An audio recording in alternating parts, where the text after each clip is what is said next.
नमस्कार दोस्तों, मैं हूं आपका होस्ट सागर। आज हम एक्सप्लोर करने वाले हैं भूतों की नगरी कहा जाने वाला भानगढ़ किला, जो कि राजस्थान के दौसा कस्बे के पास स्थित है। यहां आने के लिए आपके पास दो विकल्प मौजूद हैं। बस से भी आप आ सकते हैं और ट्रेन से भी।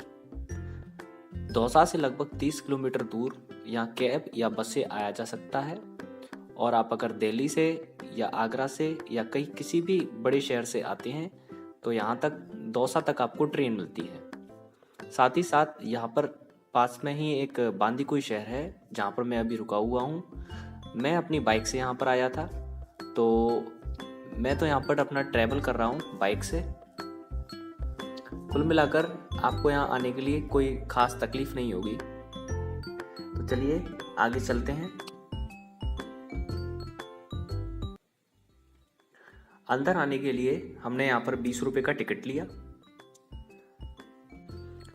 कुछ लोकल लोगों से जानने के बाद हमें पता चला कि ये जो आप लोग साइड में देख रहे हैं, जो ये टूटे हुए पत्थरों के कुछ आपको आधे आधे मकान टाइप दिखाई दे रहे हैं, रूम वगैरह दिखाई दे रहे हैं, ये दरअसल पहले कभी मार्केट हुआ करता था, लेकिन अभी ये पूरी तरह से उजड़ चुका है।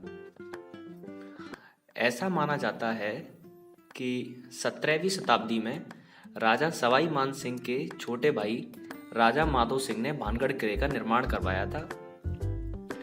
इस खूबसूरत किले की एक भयानक सच्चाई भी इसके अंदर मौजूद है, और वह है इस एक तांत्रिक का श्राप, जिसकी वजह से शाम ढलते ही यहाँ पर अजीब आत्माओं की आवाजें आती हैं। यहाँ शाम को 5 बजे के बाद आना मना है। सरकार के द्वारा प्रतिबंध कर दिया गया है।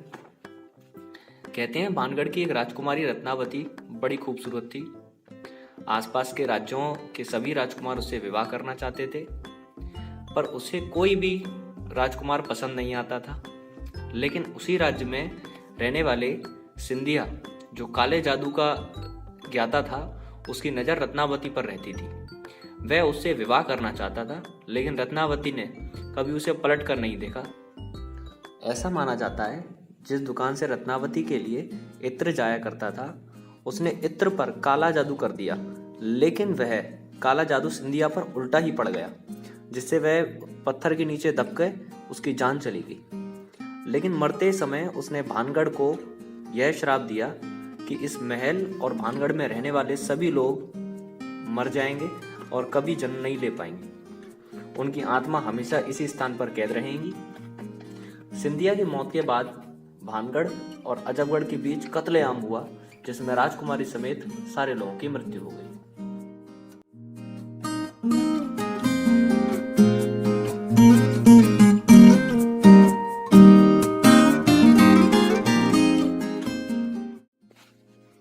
मेरे चारों तरफ जो आप लोग ये दुकानें देख रहे हैं, यही वो मार्केट थी जो कभी पहले यहाँ पर भानगढ़ के लोग सब्जियां वगैरह खरीदने आया करते थे।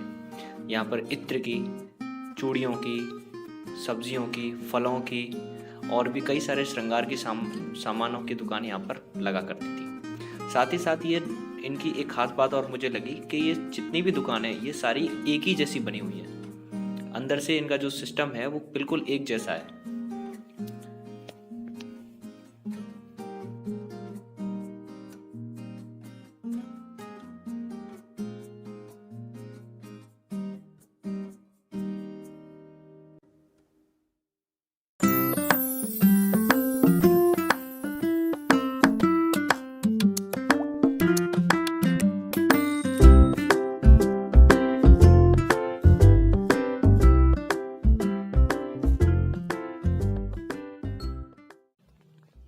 अभी मेरे सामने आप जो फाटक देख रहे हैं, यही इस किले का एंट्रेंस पॉइंट है। दोनों तरफ ऊंची ऊंची दीवारें खड़ी हैं, और बाकी दूर दूर तक आप देख रहे होंगे कि चारों तरफ से यहाँ पर अरावली की पहाड़ियाँ हैं, जिनसे ये महल जो है बिल्कुल सुरक्षित था। ये केवल एक ही मेन इसका एंट्रेंस गेट है जहाँ से कोई अंदर आ सकता था। यहाँ पहले बहुत बड़े दरवाजे हुआ करते थे, फिलहाल यहाँ दरवाजे नहीं है, ये अभी ओपन रहता है।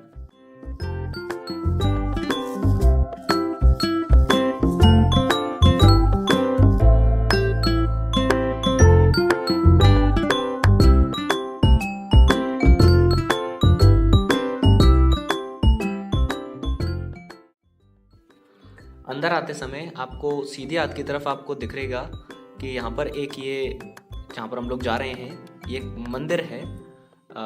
भानगढ़ की जो रानियां वगैरह थी वो सब यहाँ पर पूजा करने आया करती थी। तो चलिए अंदर चल के देखते हैं।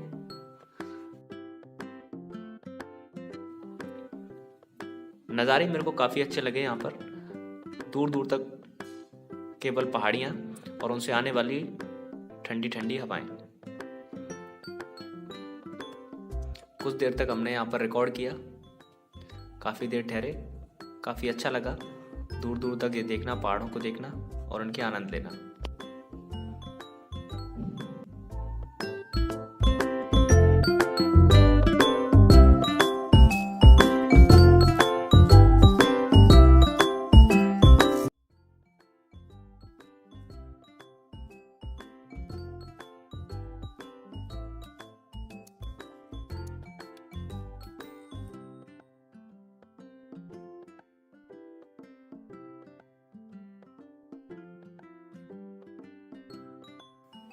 देखते हैं अंदर क्या है। देखिए यहाँ पर केवल अभी मुझे जो दिखाई दे रहा है, अंदर अभी कोई मूर्ति नहीं है। केवल दीवारों के ऊपर जो आप देख सकते हो यहाँ पर मूर्तियां बनाई हुई हैं, मूर्तियों को काटा गया है।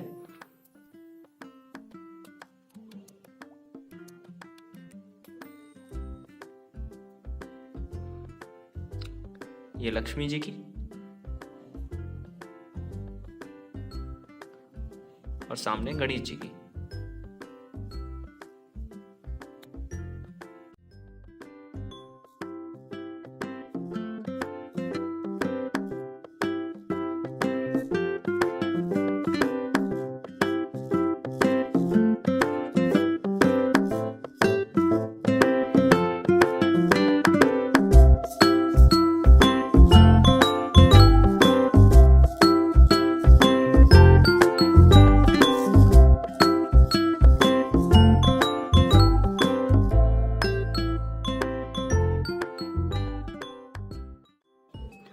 यहाँ से आप लोग देख रहे हैं कि मेरे दोनों तरफ केवल अभी जो ग्राउंड है, जो एरिया है, उसमें केवल घास उगी हुई है और कुछ पेड़ पौधे भी हैं। साथ ही साथ यहाँ पर एक नहीं 2 मंदिर हैं। अभी अगर आप सामने दूर वो सामने देख रहे हो मेरे उल्टे हाथ पर, तो वो आपको मंदिर दिखाई देगा।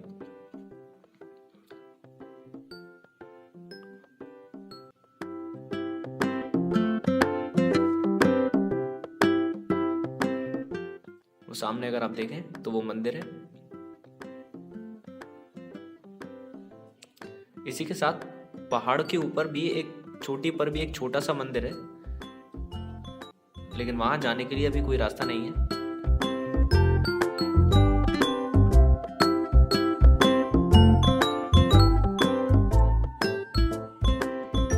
अभी हम लोग भानगढ़ के बिल्कुल जो मेन किला है उसके अंदर जाने के लिए एक और दरवाजा है। किले के अंदर जाने के लिए जो दरवाजा है उसके सामने जस्ट अभी हम खड़े हुए। चलिए अंदर चलते हैं। चढ़ने के लिए कोई सीढ़ियां वगैरह नहीं है, केवल पत्थरों को लगाया गया है।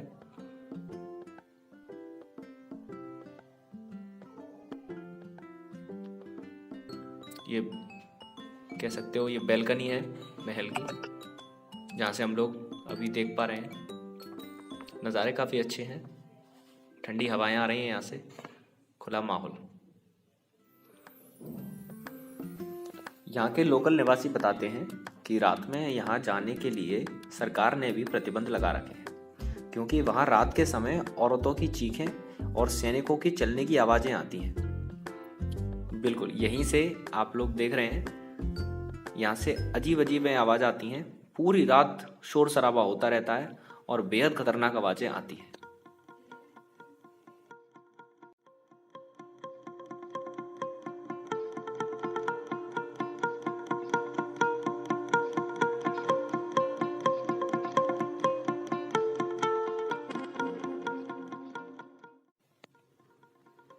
ऐसा भी माना जाता है कि जो आवाज़ें हैं वो जानवरों की होती हैं, क्योंकि यहाँ पर पहाड़ हैं तो कई तरह के जानवर हैं और चारों तरफ से जो पहाड़ हैं उनसे आवाज़ टकरा कर गूंजती रहती है। हमने पड़ताल की और कई निवासियों से पूछा भी, तो उन्होंने बताया कि कुछ लोग यहाँ पर जा भी चुके हैं और वह आवाज़ जो है वो वाकई में सच में जानवरों की थी।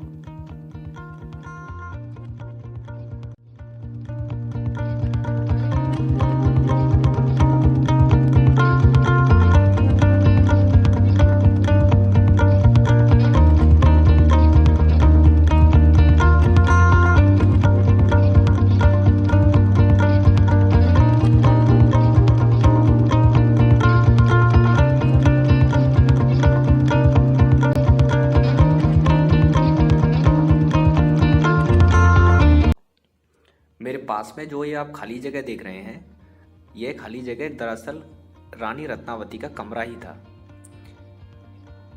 अब इसकी दीवारें टूट चुकी हैं।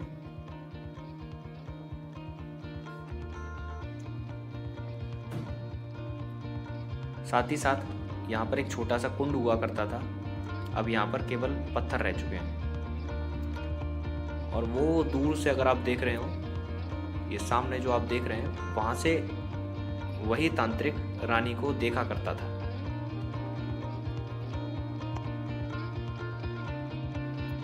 ओवरऑल नज़ारे बहुत अच्छे लगे मुझे।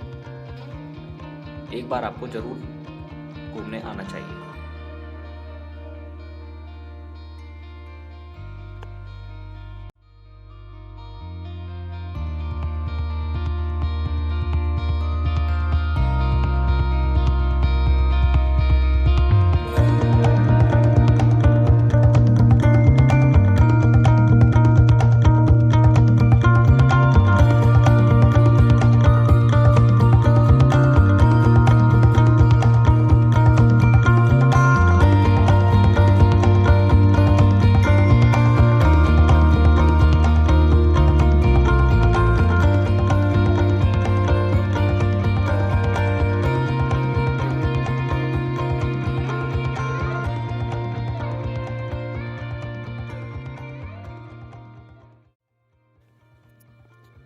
यहाँ से जाने का तो मन कर नहीं रहा, लेकिन मुझे 5 बजे से पहले घर निकलना होगा, क्योंकि मुझे यहाँ से बांदीकुई तक पहुँचने में 1 घंटा लगेगा।